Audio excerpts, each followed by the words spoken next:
So G is this guy with the glasses on, and he seems pretty smart because he has the glasses. And I, that's me. I'm just a normal kid in college. And my test score not that high, but not that low. And G is definitely smarter than me because he has the glasses. And I is smarter than Maya. Maya has a pretty girl in our school, and we all know that pretty girl has the best score on test, so they're just not good at studying. Okay, let's say G's test score are always greater than equal than mine. Because G's smarter, his test score is definitely smarter than me. So we say G's test score is great. G is better or equal than I. And my score, I scores, are always greater than equal than Maya because I'm smarter than Maya. And all my tests I have higher score or equal score as Maya. So I is better or equal to Maya. So let's say if on a test that G got 85, says G was not that well performed that day, he got an 85, which is okay. And then Maya was outstanding. She was outstanding and she got an 85 too. So if G is greater than I, so 85 must greater or equal than I, so 85 must be greater than or equal than my score. And Maya got an 85, so I must be greater than equal than 85. So Maya's 85 must be less than equal than me. So if G got an 85 and Maya got an 85, then my score, I score, must be 85. It makes sense, right? Because what is the thing that 85 is greater than, equal than, and that's also greater than, equal than 85? 85 is the only option.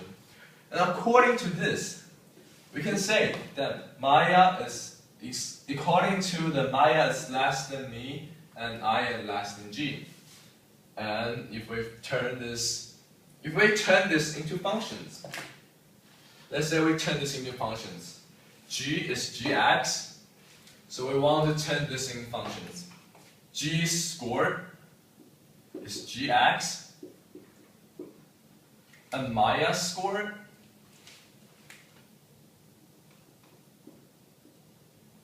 is mx, because it's Maya. And my score, I score, is ix. And this x is just in general term. So x can be anything. It can be the first task, can be the second task, can be the A task, can be the B task. So in this case, if we want to say that G has a score of 85 on a task, on one task. So on this specific task, G with G in a task, because it's not X task, it's G task. It's G of a task. Okay, let me do lowercase g. And G of a task, he got 85. And Maya also got 85, so M of a task. It's also written as 85 because Maya's doing extremely well this time. I don't know what did she do, but she definitely got improved. And G score must greater than equal than me, so we can say that horizontally we should actually let me write this vertically, so you have a better view than this.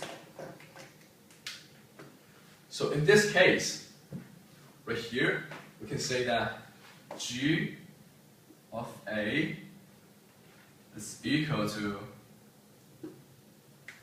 N of A. And both of them are just 85. N of A right here and G of A right there. Both of them are just 85. They're equal 85 because you know that.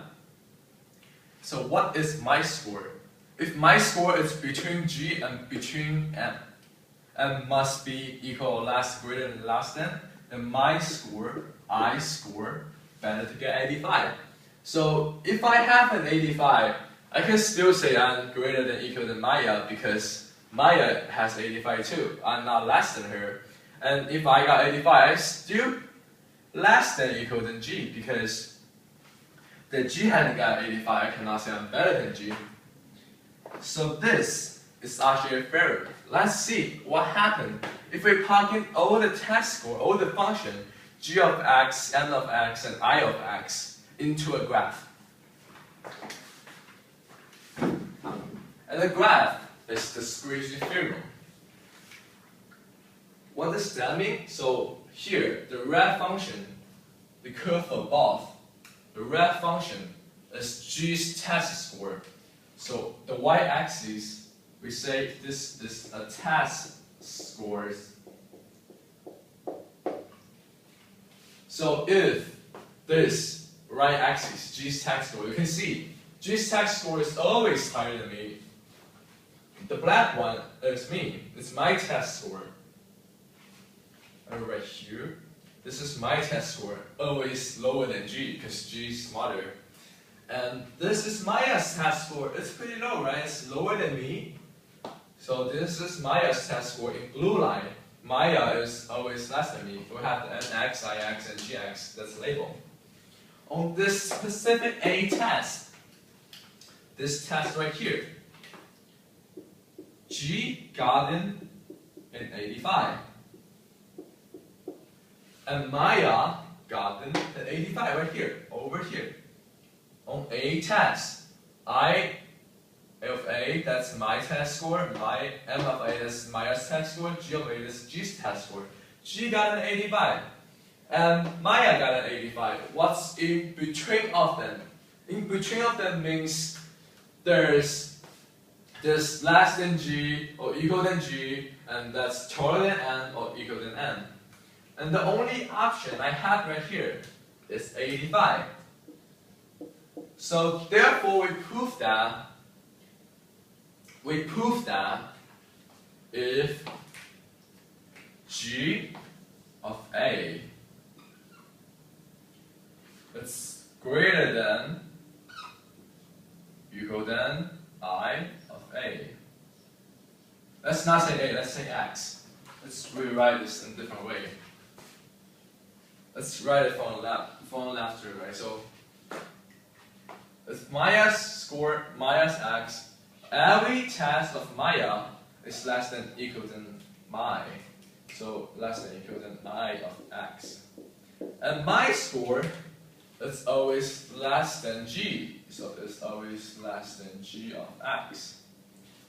We say this is truth. It's satisfied. We know this is the truth. So we get down to a step further. So if N of X, Maya's score, is the same as G score,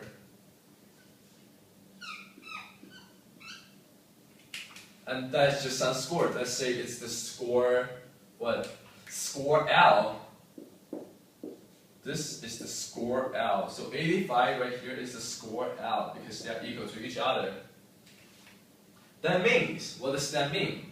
That means, because I equal to all of them at a score A, on a test A, so I of X must be equal to the score L. And that's how we do the squeezy theorem. If you don't understand any part, just go back to the videos, or just leave a comment on the YouTube so I can explain to you how I get this and that. So can we have an overview of these two boards? And you can just pause it to see all the statements. I'm pretty sure the statements are true.